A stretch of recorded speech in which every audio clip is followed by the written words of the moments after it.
Party में शामिल हो रहे हैं। भारतीय जनता पार्टी से विधायक श्रीमती माधुरी वर्मा जी भी आज समाजवादी पार्टी में शामिल हो रही हैं। पूर्व विधायक एमएलसी आदरणीय श्रीमती कांति सिंह जी भी समाजवादी पार्टी में शामिल हो रही हैं। पूर्व विधायक प्रतापगढ़ से ब्रजेश मिश्रा जी आज समाजवादी पार्टी में शामिल हो रहे हैं। पूर्व में रहे प्रत्याशी गजराज नागर जी समाजवादी पार्टी में शामिल हो रहे हैं। किशन लाल जाटव जी, ओमवीर मंडार जी, बेजराम गुजर जी, के उपाध्याय जी, रामवीर करदम जी और बहुजन समाज पार्टी से रही प्रत्याशी श्रीमती सैयदा खातून भी आज समाजवादी पार्टी में शामिल हो रही हैं। जफर अहमद साहब, मुजीब अहमद जी, अनीस मंसूरी जी जो पहले भी समाजवादी पार्टी में रहे, मंत्री का दर्जा रहा इन पर और फिर पुनः समाजवादी पार्टी में शामिल हो रहे हैं। इनका बहुत बहुत बधाई, इनके सभी साथी सहयोगियों को बहुत बहुत बधाई। फरजुद्दीन किदवई साहब बहुत ही प्रतिष्ठित सम्मानित आज समाजवादी पार्टी में शामिल मैं इनका स्वागत करता हूँ। मुसाफिर चौहान जी, समरनाथ जी और हमारे महेंद्र निषाद जी और इनके साथ बड़ी संख्या में लोग आए हैं, उनका भी स्वागत करता हूँ। देश बचाओ पार्टी का आज समर्थन मिला, उनके साथी लोग समाजवादी पार्टी में हैं। बीरबल सिंह कश्यप जी, विशाल जनता पार्टी, इनका भी सहयोग मिल रहा है, समर्थन मिल रहा है और बड़ी संख्या में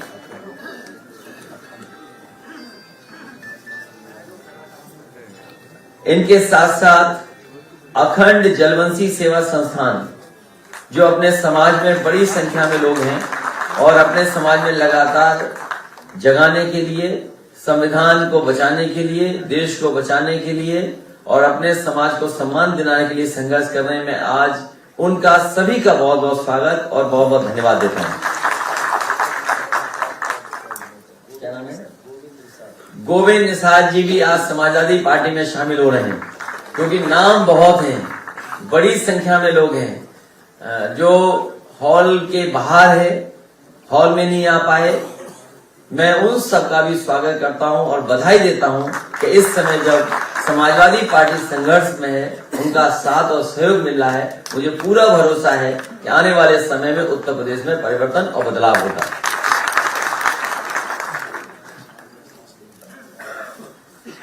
मैं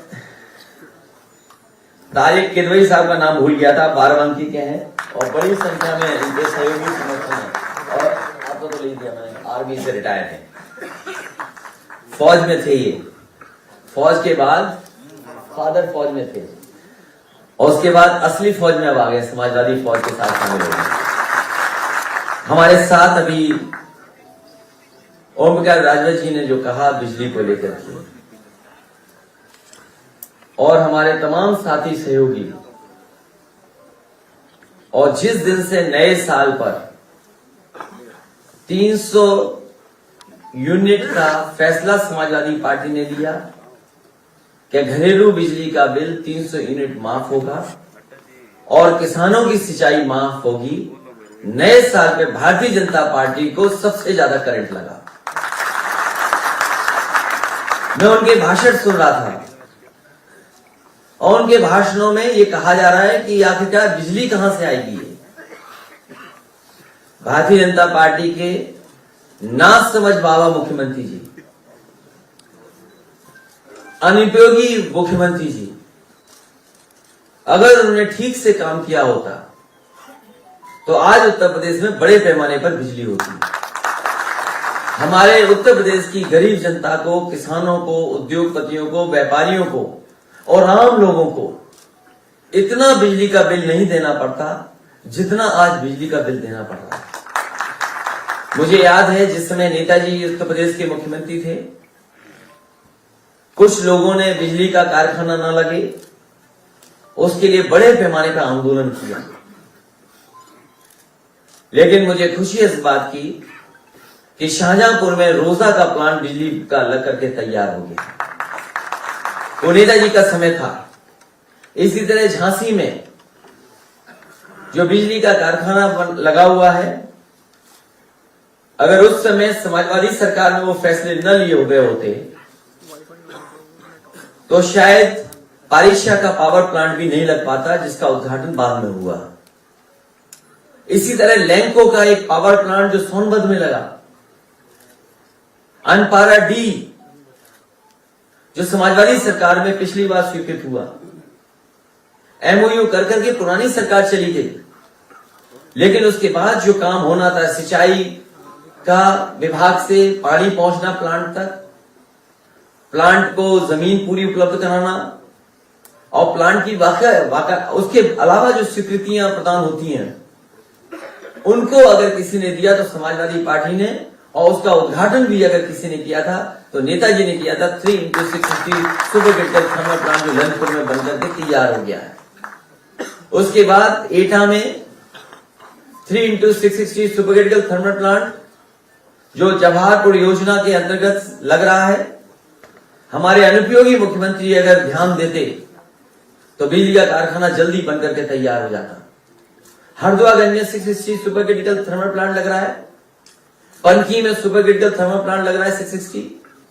निवेली लिग्नाइट का उस समय कांग्रेस की सरकार थी, जायसवाल जी भी उसके बिजली मंत्री थे, उन्होंने और मैंने मिलकर के शिलान्यास किया था और वो भी अभी कारखाना बनकर के नहीं तैयार हुआ है। अगर वो बिजली का कारखाना बनकर के तैयार हो जाता तो आज उत्तर प्रदेश के पास बिजली पर्याप्त होती। वो बनकर के अभी तक पूरा नहीं हो पाया है। इसी तरह सोलर प्लांट के लेकर के सोलर में बिजली को बढ़ाने का काम भी समाजवादी सरकार में हुआ।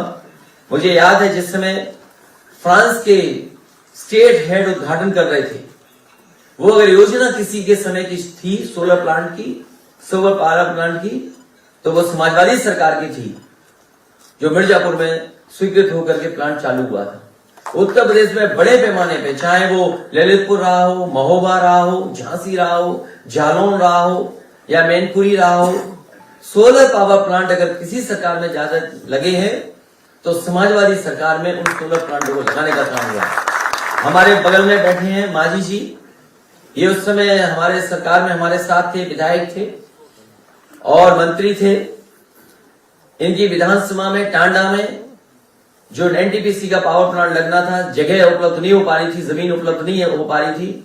एलएनटी के बड़े बड़े अधिकारी आकर के यही निवेदन सरकार से करते थे कि अगर जमीन उपलब्ध हो जाए तो यहां पर जल्दी पावर प्लांट लग करके तैयार हो जाएगा। मुझे खुशी है इस बात की कि वहां के किसानों ने हमारा कहना माना, सरकार का कहना माना और पूरी की पूरी जमीन उपलब्ध करा दी। आज उसका परिणाम है कि वहां पर भी बिजली का बड़ा कारखाना लग करके तैयार हो गया और बड़ी कैपेसिटी का बिजली का प्लांट चल रहा है। 13 है 662 तो 1300 के लगभग मेगावाट बनकर के तैयार हो गया। ये बातें मैं इसलिए बता रहा हूं कि जब 300 यूनिट फ्री देने का वादा किया है तो उसके पीछे ये तमाम योजनाएं हैं जो समाजवादी सरकार बनने पर पूरी होंगी और उत्तर प्रदेश को 300 यूनिट फ्री घरेलू बिजली उपलब्ध कराने का काम करेंगे। हमारे किसान की आय तो दोगुनी इस सरकार नहीं कर पाई। इस सरकार ने वादा किया था भारतीय जनता पार्टी ने। अभी मैं इनके लंबे लंबे भाषण सुनता हूं, इनके बड़े बड़े भाषण आते हैं, लेकिन एक भी भाषण में किसान को लेकर की बात नहीं कह रहे हैं। पहले तो साजिश कर करके ये 3 ऐसे कानून लाए जिन कानूनों से किसानों की खेती बर्बाद हो जाती, जमीन छिन जाती, उनके हाथ में खेती नहीं बचती।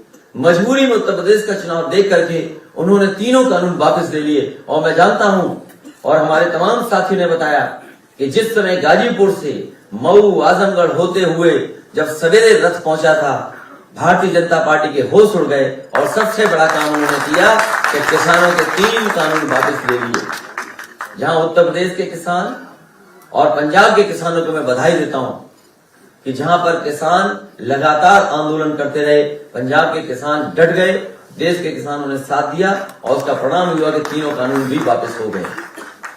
ये 3 कानून इसीलिए वापस लिए हैं क्योंकि भारतीय जनता पार्टी की नजर वोट पर है। साथ ही साथ ये तो बताया मैंने कि पावर प्लांट कहां लगे हैं। को जनरेशन से भी बड़े पैमाने पे बिजली बन रही है, लेकिन इस सरकार ने को जनरेशन पे कोई ध्यान नहीं दिया। जो हमारे शुगर मिल प्लांट थे उन पे सरकार की तरफ से नेताजी के समय पर एक पॉलिसी आई थी जिसके तहत बड़े पैमाने पे इन्वेस्टमेंट हुआ था और इन्वेस्टमेंट होकर के को जनरेशन के प्लांट लगे थे जिससे सरप्लस बिजली उत्तर प्रदेश सरकार को मिल रही थी। लेकिन इस सरकार की नाकामी की वजह से को जनरेशन आगे नहीं बढ़ पाया है। तो बिजली पर्याप्त का इंतजाम करना और साथ ही साथ हमारे बाबा मुख्यमंत्री ये भी नहीं जानते होंगे कितनी ट्रांसमिशन लाइन उत्तर प्रदेश में लगी होंगी। कभी आप बताओ पत्रकार साथी हो, उनके मुंह से कभी ट्रांसमिशन लाइन शब्द सुना आपने? 5 साल गुजर गए, अगर कभी ट्रांसमिशन लाइन बोला हो उन्होंने तो बता दो। अभी वो रट रहे हैं अकेले में बैठ करके, और अगली प्रेस में जाना पूछना कि माननीय मुख्यमंत्री जी आप रट पाए कि नहीं रट पाए। अभी वो अकेले में बैठ करके रट रहे हैं कि 3x63 सुपरक्रिटिकल थर्मल प्लांट कब बोला जाए। अभी हिम्मत नहीं जुटा पा रहे बोलने की, और आपने ये सवाल पूछ लिया, अब वो कभी बोलेंगे नहीं। और ट्रांसमिशन लाइन बनाई उत्तर प्रदेश में, क्योंकि पुरानी सरकार जो थी उसने शुरुआत की थी ट्रांसमिशन लाइन की, और उस ट्रांसमिशन लाइन को पूरा करने का काम पूरे देश में, अगर सबसे पहला इन्वेस्टमेंट ट्रांसमिशन लाइन में किसी में आया और उसको पूरा करने का काम अगर किसी ने किया तो समाजवादी लोगों ने करके दिखाया। उत्तर प्रदेश में फीडर अलग करना, फीडर सेपरेशन का काम, नए नए सब स्टेशन बनना, बिजली को अंडरग्राउंड ले जाना। मुझे याद है आजमगढ़ का सबसे पहले अंडरग्राउंड केबलिंग किया था, मऊ का भी शुरू करा दिया था, बनारस से पहले सारनाथ का सरकार से हो गया, लेकिन उस समय की भारतीय जनता पार्टी की सरकार ने कहा कि हम बनारस को भी करना चाहते हैं।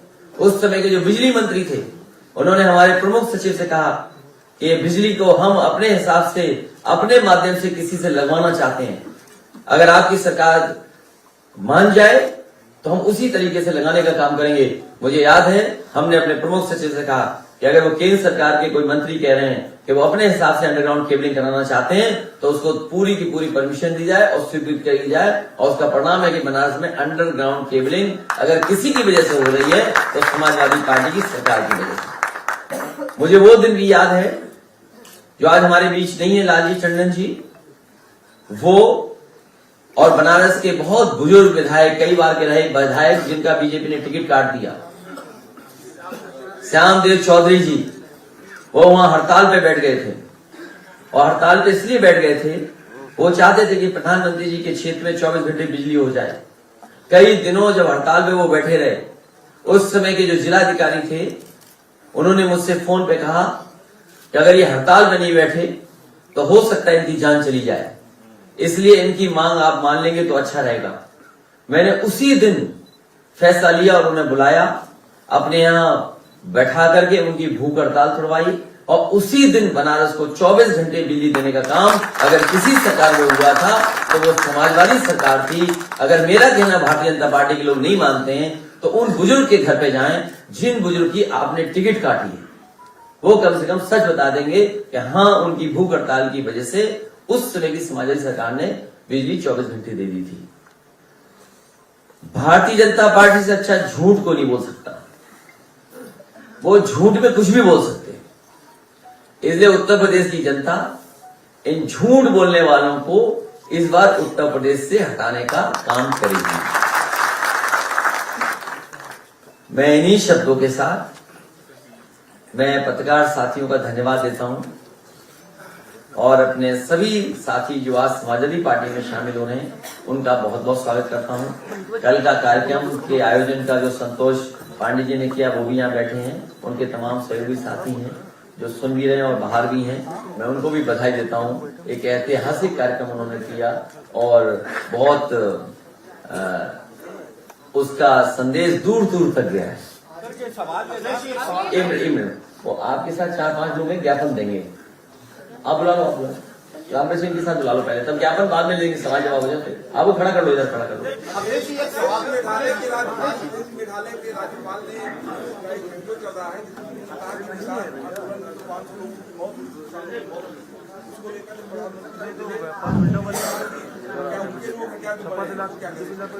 समाजवादी पार्टी ने फैसला किया था जिस समय समाजवादी सरकार बनेगी वो किसान जिनकी आंदोलन के समय पर जान गई है, उन सभी किसान परिवारों को 25-25 लाख रुपए उनकी मदद करने का काम करेंगे। और साथ ही साथ एक किसानों के सम्मान में एक स्मारक भी बनाया जाएगा।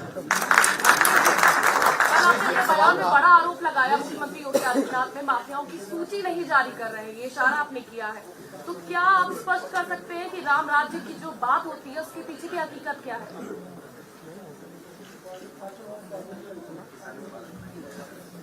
ये सवाल ऐसा है, आप नाम पढ़ती कि ये माफिया किस पार्टी के, तो अच्छा लगता।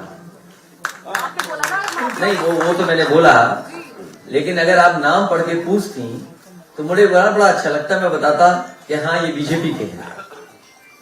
और मैं फिर दोहराता हूं वो बात, अभी जो सूची आई है जिसमें विधायकों पे आरोप लगे हैं, एक रिपोर्ट आई, एडीआर रिपोर्ट, उसमें सबसे ज्यादा विधायक जिन पर मुकदमे हैं वो भारतीय जनता पार्टी के नहीं। और पूरे देश का पहली बार इतिहास बनाने का काम किया है कि जिस मुख्यमंत्री के ऊपर तमाम धाराएं मुकदमे थे उसको भारतीय जनता पार्टी ने मुख्यमंत्री बनाया। और बहुत सारे भारतीय जनता पार्टी के नेता जो बुजुर्ग है, जो कई वर्षों से खून पसीना बहा करके पार्टी को मजबूत कर रहे थे, वो कई बार कहते हैं कि बताइए हम तो खून पसीना बहा रहे थे, ये जाने कहां से आए और हमारे ऊपर बैठा दिया। क्या वो भारतीय जनता पार्टी के सदस्य हैं? समाजवाद पे जब किताब लिखवानी थी तो उन्होंने अंग्रेजी में लिखवाई ये किताब, द सोशलिस्ट मॉन्क। तो सोशलिज्म का जो रास्ता है वही राम राज्य को लिए रास्ता है। जिस समय पूरी तरीके से समाजवाद लागू हो जाएगा वही राम राज्य है। और मैं आपसे जानना चाहूंगा कि द सोशलिस्ट मॉन्क की हिंदी क्या होगी? हमारी बहन जिन्होंने पूछा है हमसे सवाल, नहीं उन्हें पता है, हमारी बहन ने सवाल पूछा है हमसे राम राज्य पर, तो मैं आपसे केवल हिंदी जानना चाहता हूं कि हमारी मुख्यमंत्री जो है वो समाजवाद पे न जाने क्या क्या ज्ञान देते हैं, लेकिन जब उन्हें अपनी किताब लिखवानी थी तो उन्होंने किताब लिखवाई द सोशलिस्ट मॉन्क। उन्होंने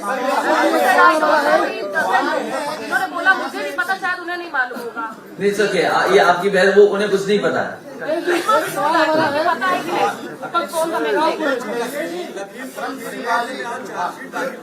तुम्हारा कोई सवाल नहीं है ये। हाँ, उत्तर प्रदेश में 24 लाख लोग जो है वो श्रम सेवा योजना विभाग में रजिस्टर्ड है। 2012 से 2017 तक का आपका जो पीरियड देखा था मैंने, उत्तर प्रदेश भर्ती चयन आयोग है जो समूह ग की भर्तियां करता है, और उस पीरियड की जो भर्तियां हैं और खासतौर पर इस पीरियड की जो 5 वर्षों की लगभग भर्तियां हैं, इतने बेरोजगार हैं और इस पीरियड की भर्तियों में लगभग 12 भर्तियां होनी थी जो नहीं हो पाई, और तमाम जो आयोग बनाए गए उत्तर प्रदेश सरकार द्वारा उसमें भी तमाम भर्तियां नहीं हो पाई, तो फर्क साफ है। मैं अपने पत्रकार साथी का धन्यवाद देता हूं याद दिलाने के लिए। अगर माननीय मुख्यमंत्री जी का भाषण सुनोगे, अभी मैंने भाषण सुना स्मार्टफोन और टैबलेट के डिस्ट्रीब्यूशन के समय पर, हालांकि वो लैपटॉप नहीं देंगे किसी को, लैपटॉप तो समाजवादी सरकार देगी। उन्होंने कहा कि लाखों नौकरियां दे दी हैं, 1 करोड़ रोजगार दे दिए। तभी मैंने एक टीवी चैनल का विज्ञापन देखा, उसमें यह आ रहा है कि एमएसएमई में जो अभी तक रोजगार मिले हैं उत्तर प्रदेश सरकार की तरफ से वो 2 करोड़ हैं। तो अगर 2 करोड़ वो गिन लें, 1 करोड़ मुख्यमंत्री जी के गिन लें, और 5 लाख का जो 4.5 लाख का लगभग लगाते हैं वो विज्ञापन, तो बताइए इतने बड़े पैमाने पे नौकरी मिल गई। और जिस हवा में जाता हूं मैं और मैं पूछता हूं कि किसी को नौकरी मिली, इस हॉल में पूछ लो आप। तो इससे बड़ा कोई झूठ नहीं। जो लोग अपने विज्ञापन में झूठ बोलते हो, जो अपने झूठे विज्ञापन देते हो, इन्हें जब फ्लाईओवर दिखाना था तो कलकत्ता का फ्लाईओवर दिखा दिया, जब इन्हें कारखाना दिखाना था तो अमेरिका के कारखाने दिखा दिए। और जो हमारा पड़ोसी देश है वो हमारे मुख्यमंत्री जी से कुछ सीख गया है। गांव के नाम बदल दिए।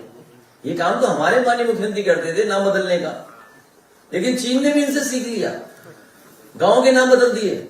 और जब इन्हें एयरपोर्ट दिखाना था तो बताओ चीन का एयरपोर्ट की तस्वीर लगा दी। तो ये ऐसी सरकार है जिसका हर वादा जुमला है, इनका विज्ञापन झूठा है, इनकी हर बात झूठी है।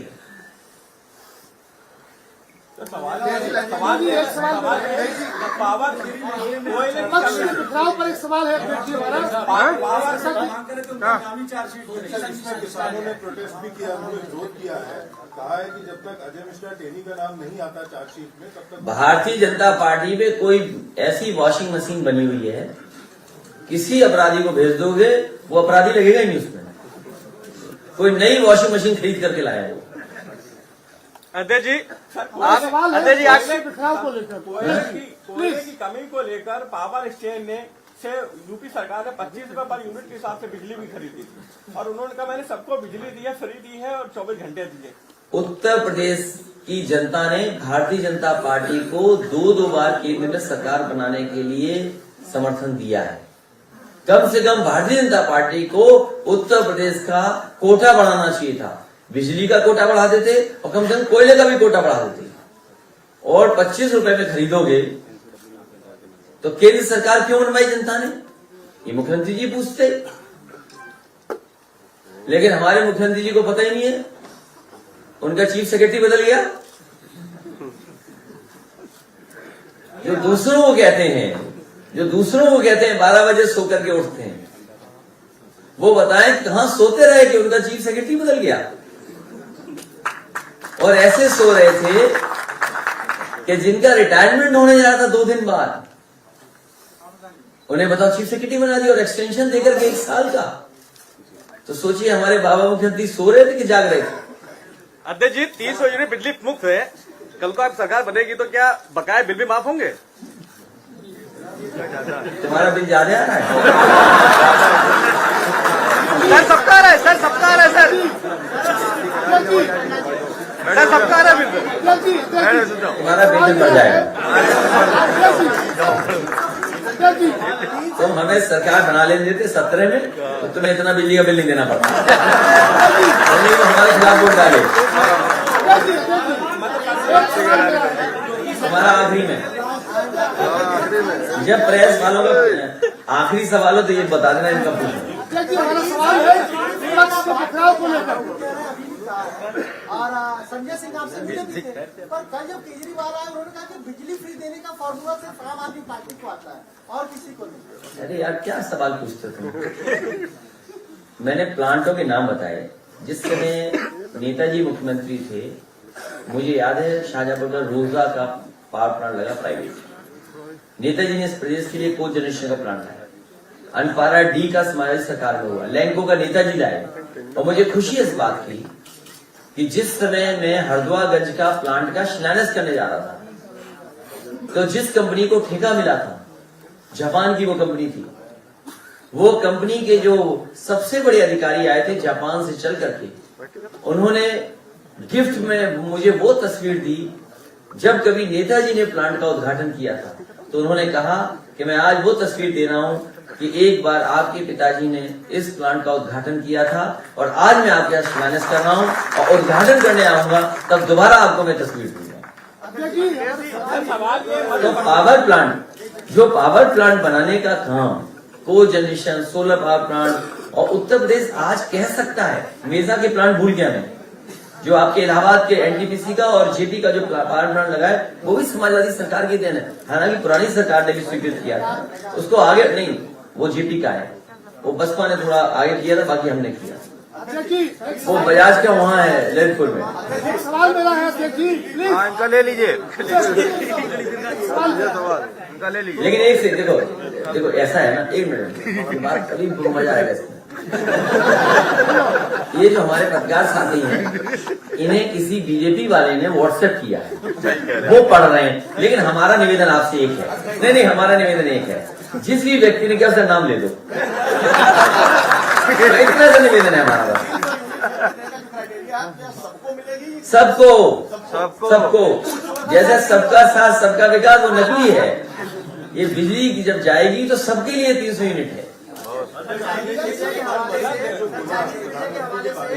उन्होंने साफ तौर पर ये कहा, सतपाल मलिक जी ने किसानों के मामले में ये कहा कि प्रधानमंत्री से जब बात हुई तो वो घमंड में बोले, और जब अमित शाह जी से उनकी भेंट हुई तो उन्होंने कहा कि प्रधानमंत्री को किसी ने भ्रमित। देखिए, गवर्नर साहब पुराने समाजवादी भी रहे हैं, ये बात याद रखिए। उनकी बात पे आप क्या सोचते हैं कि मैं क्यों सोचूं किसी की बात पे?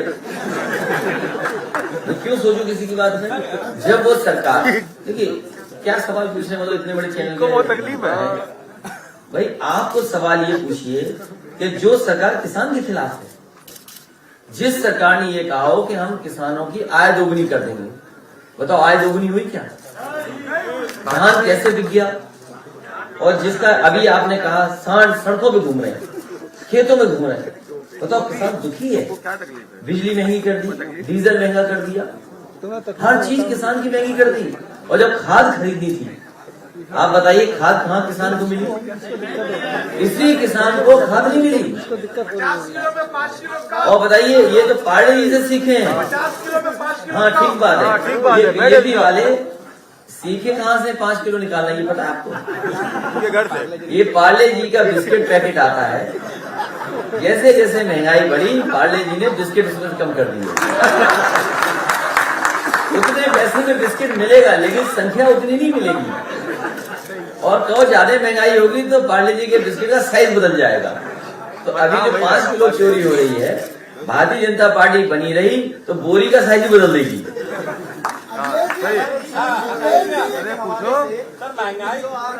तो इसलिए मैं आपका क्या साथी कह रहा हूँ, ये पूछे कि किसानों की आय दोगुनी कब होगी? लास्ट में तुम्हारा। अरे भाई हम क्यों बहस में पड़े उसमें? अच्छा ये बताइए, एक मिनट नहीं, अभी इसके बाद आखिरी। ये रह गए, हाँ इनका ले लीजिए। जब ये डबल इंजन टकरा रहे हैं आपस में एक दूसरे से, एक सवाल मेरा ले लीजिए। एक मिनट, अरे सुन लीजिए, सुन डबल इंजन लीजिए। टकरा रहा है, जब डबल इंजन टकरा रहा है वो नहीं बोल पा रहे हैं। ये छोटे मोटे बोगी और दूसरे तो टकराते ही रहेंगे, लेकिन असली डबल इंजन टकरा रहे हैं, आपको ये नहीं पता? सही बात। अखिलेश जी अरे लो। वैसी ने कहा है कि उत्तर प्रदेश में जो भी सरकार बनती है मुसलमानों के योगदान से बनती है। ये तो अच्छी बात कही, ये क्या खराब बात कही उन्होंने? लेकिन ये बताओ, सवाल ही नहीं हो पा रहा है। किसान, गरीब, व्यापारी, नौजवान, ये कहाँ है? ये भी तो उत्तर प्रदेश में है। मुसलमानों का योगदान आपके साथ है सर। बहुत सही, बहुत सही सवाल। सभी ऐसा जिंदाबाद। उनके ऊपर आरोप ये लगाया मत बोलिए, अब छोड़िए। नहीं वो बात हम लोग ये पारिवारिक बातों पे हम नहीं उलझेंगे। नहीं, ये हम बीजेपी की तरह नहीं है, बीजेपी की तरह हम नहीं है।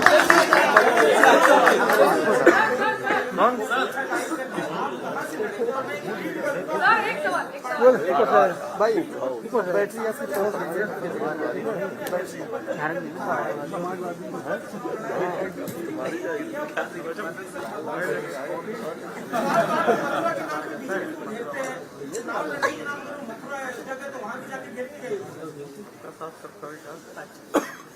जब ये चुनाव लड़ने जाएंगे हमारे बाबा मुख्यमंत्री जी, जिस भी क्षेत्र में जाए उस क्षेत्र की जनता इनसे पूछेगी कि आपने वादा किया था कि किसानों की आय दोगुनी होगी, क्या किसानों की आय दोगुनी हुई?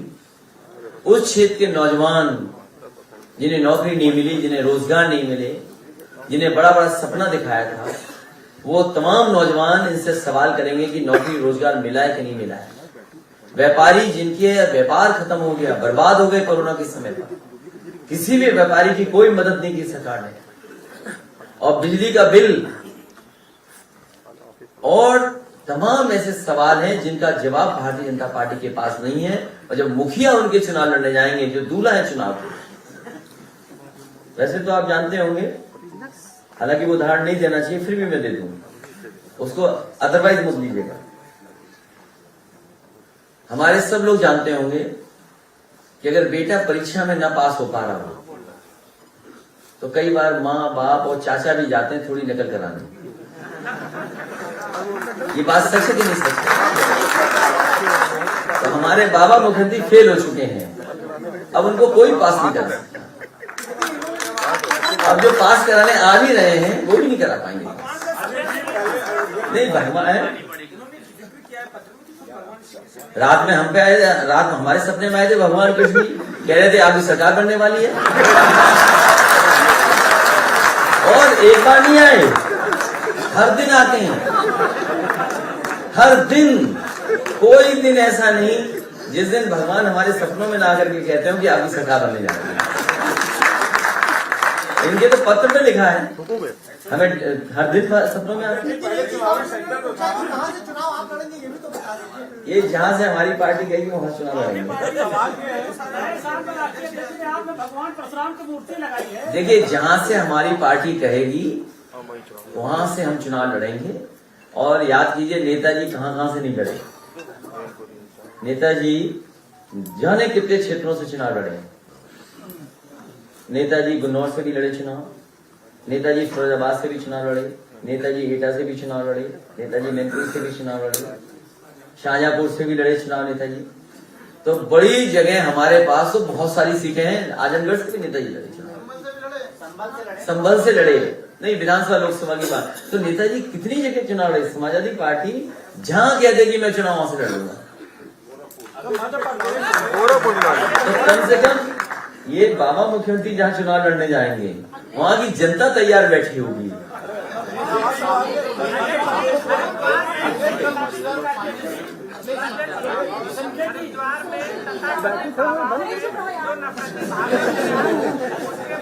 इनको पूछ लें तो आजकल इनको आगे बढ़ाना बताइए। सब पार्टियां बढ़ा रही हैं, इनका बोलो फिर तुम्हारा पूछे सवाल जवाब देंगे। अरे चुप हाँ पूछिए, लड़ ले।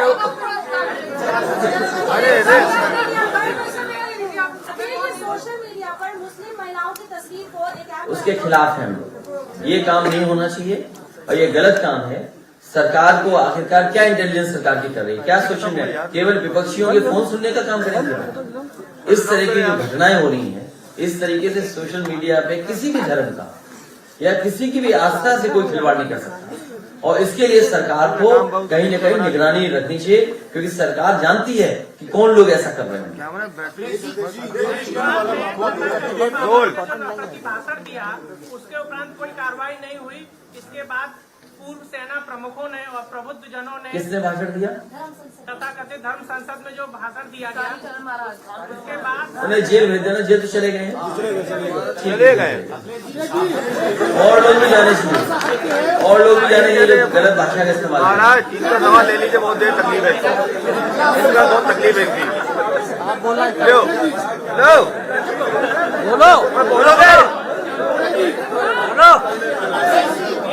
हाँ लो लो। अरे बड़े पैमाने में नौकरी मिलेगी। अभी हमारे घोषणा पत्र का इंतजार नहीं कर सकते आप। बीपीएड, टीईटी, बहुत सारे बड़े पैमाने पे पढ़े लिखे नौजवान जो हैं वो बेरोजगार हैं। हमारे घोषणा पत्र का इंतजार कीजिए। बीएड, बीपीएड, टीईटी वाले शिक्षा में तो रोजगार से बड़ी संख्या में लोग हैं जिनके पास नौकरी रोजगार नहीं है। अरे हो गया सवाल, कौन पहुंच गया? समझ गया तुमको, आईडी ना दिखाते हैं।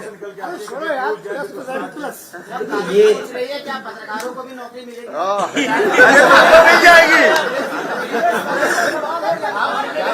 ओम प्रकाश राजभर जी कह चुके हैं सबका साथियों आपके लिए।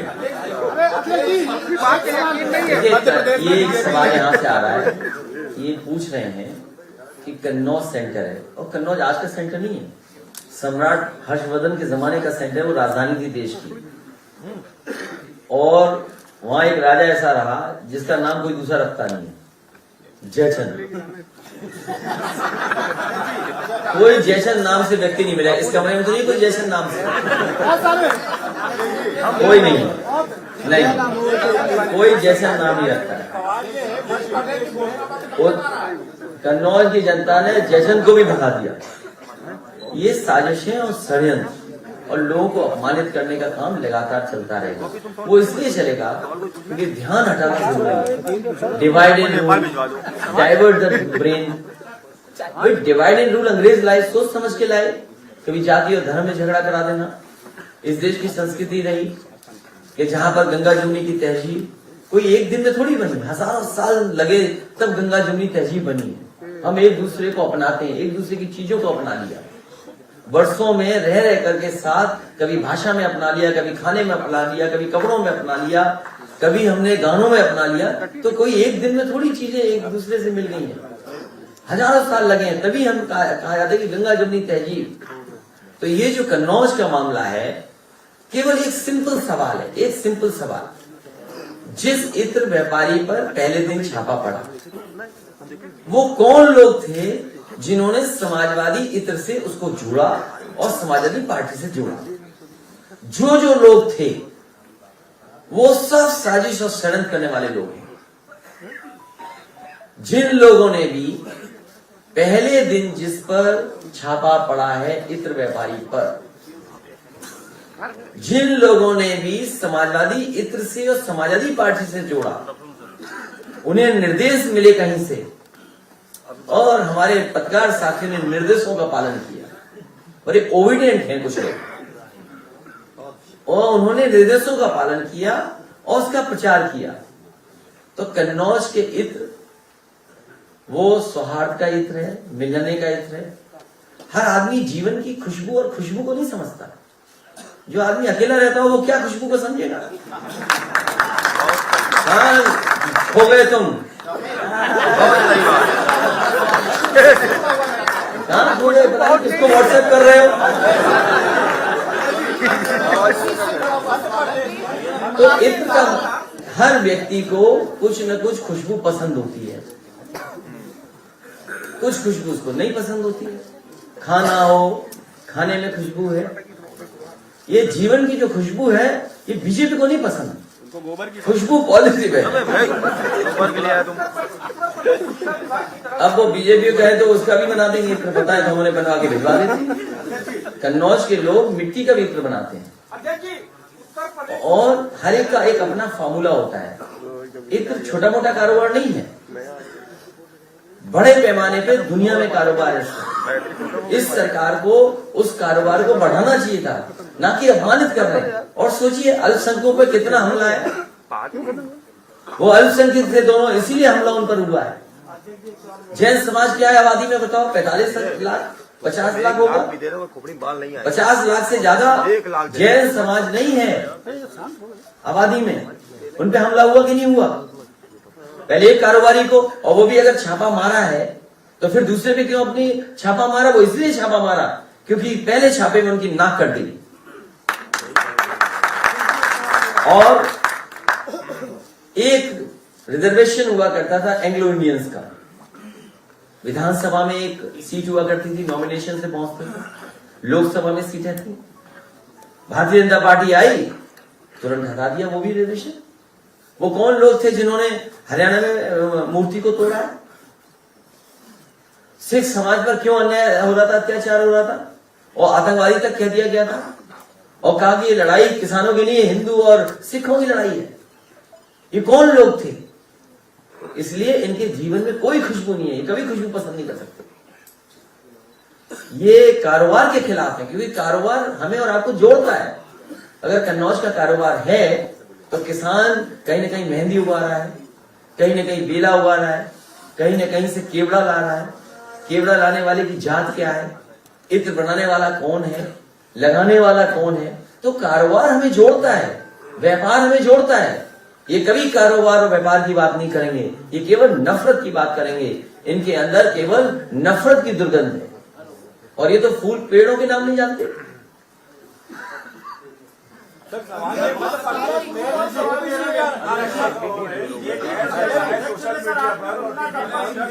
जी